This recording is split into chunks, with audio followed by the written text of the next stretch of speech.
انتہا پسند خیالات کے حامل کسی بھی شخص کو مسجد کے محراب و منبر کو اب اپنی مرضی سے استعمال کرنے کا موقع نہیں مل سکے گا، اور وہ اپنے انتہا پسندانہ خیالات کی ترویج کے لیے یہ مقدس جگہ استعمال نہیں کر پائیں گے۔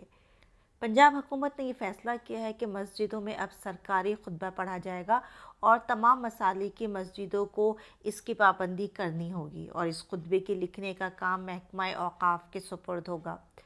اگر دیکھا جائے تو یہ ایک اچھا فیصلہ ہے، کیونکہ ملک میں جتنی بھی مذہبی منافرت ہے، جتنی فرقہ پرستی پھیل گئی ہے، جتنے زیادہ اختلافات ہیں، انہیں ختم کرنے کے لیے یہ ایک اچھا قدم ثابت ہو سکتا ہے۔ ہم یہ کہہ سکتے ہیں کہ پاکستان کی حکومت نے سعودی طرز کی پالیسی جمعے کے سرکاری خطبے کے بارے میں نافذ کرنے کا فیصلہ کیا ہے۔ محکمہ اوقاف تمام مساجد، خواہ وہ اہل حدیث کی مسجدیں ہوں، دیوبندی ہوں یا بریلوی ہوں، ان سب کو ایک جیسا جمعے کا خطبے کا متن فراہم کرے گا جو انہیں پڑھنا ہوگا، اور اگر کسی بھی مسجد کے امام صاحب نے اس پالیسی کے خلاف ورزی کرنے کی کوشش کی تو پھر ان کے خلاف ایکشن ہو سکتا ہے اور انہیں سخت سزا ہوگی۔ اس کا باقاعدہ اطلاق صوبائی کابینہ کی منظوری کے بعد کیا جائے گا۔ ہمارے کتنے ہی سماجی مسائل ہیں، کتنی فضول رسومات ہیں جن کی وجہ سے کتنے گھر اجڑ چکے ہیں۔ علماء کرام ان پر کیوں نہیں بولتے؟ مذہب کا لبادہ اوڑھے ان نیکوکاروں کے خلاف ایوب خان، یحییٰ اور پھر ذوالفقار علی بھٹو بھی آخر میں بے بس نظر آئے۔ جنرل ضیاء الحق نے اپنے اقتدار پر گرفت مضبوط رکھنے کے لیے ان عناصر کا استعمال بھی کیا اور مذہب کا استعمال بھی کیا۔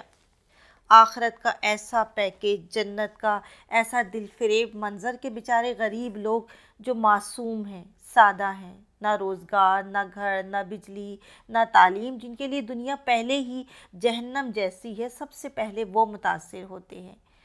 عام غریب مسلمان جو مذہب سے والہانہ لگاؤ رکھتا ہے، سب سے پہلے انہیں نام نہاد افغان جہاد میں جھونکا گیا۔ ان رہنماؤں کے اپنے بچے تو امریکہ کی یونیورسٹیوں میں پڑھیں، ان میں سے کتنے جہاد کے لیے نکلے؟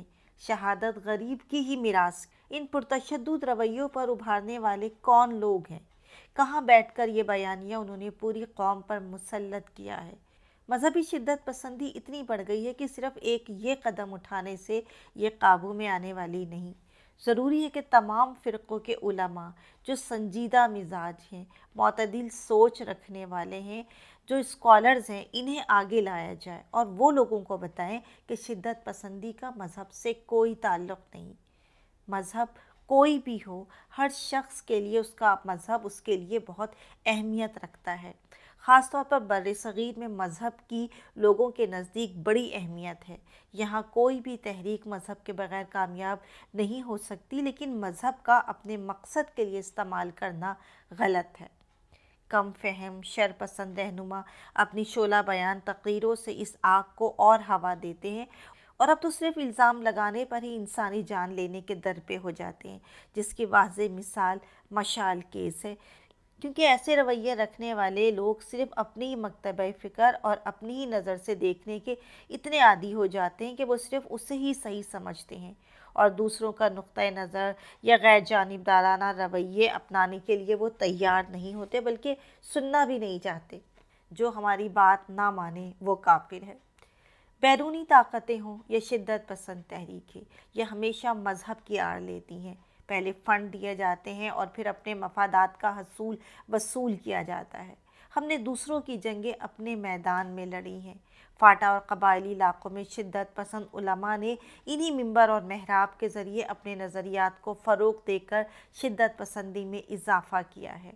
یہ حکومت کا ایک اچھا فیصلہ ہے۔ ان حضرات کی طرف سے اس بات کو شاید آسانی سے اسے قبول نہ کیا جائے، کیونکہ کسی بھی چیز کے استعمال کے عادی ہونے کے بعد اسے دستبردار ہونا مشکل ہوتا ہے، لیکن حکومت کو اپنی رٹ قائم کرنی چاہیے۔